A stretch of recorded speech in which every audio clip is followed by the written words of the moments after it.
Yun po. So, magandang hapon po. Kauwi lang po namin ng bahay. Mabilis na kwento lang, no? So, kaninang umaga, me, my wife, at saka yung anak kong bunso, we went to San Pablo. May sinilip kami doon. So, on our way home, minadaanan kaming Anli. Medyo enticing siya, no? So, 275 pesos lang per head. So, doon kami kumain ng lunch.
We ate at exactly I think mga 1:15 p.m.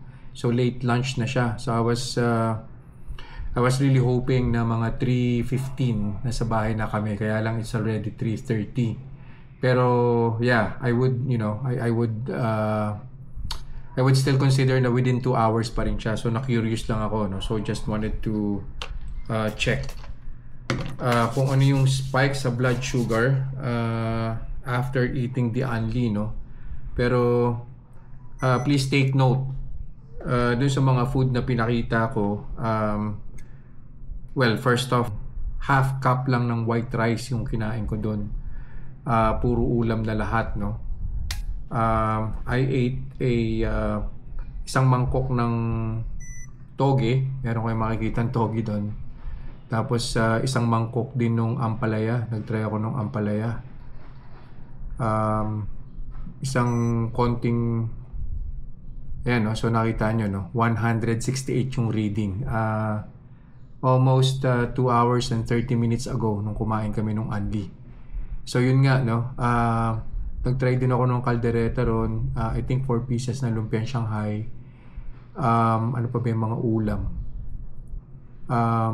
Bicol Express. So merong Bicol Express doon. I think 1.5 servings yung nakain ko. Salad. Merong salad.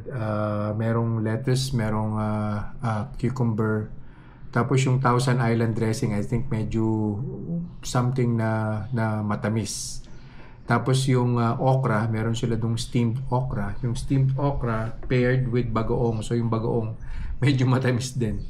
So yun. So 168, 2 hours and probably 20 minutes, almost 2 hours and 30 minutes, no, after ko mag-lunch. So again, yung Anli eating talaga, it's something na hindi talaga siya recommended for diabetic persons. Kahit na sobrang konti lang nung rice na kinain ko, yung ulam. So still, no, especially pagka Filipino kasi ang nagluto niyan, most of the time ginagamitan na sugar. So napakadelikado talaga pag kumain tayo sa labas. So yeah, kung gusto niyo mag-Anli sa labas, at your own risk. So ako hindi ko po nire-recommend.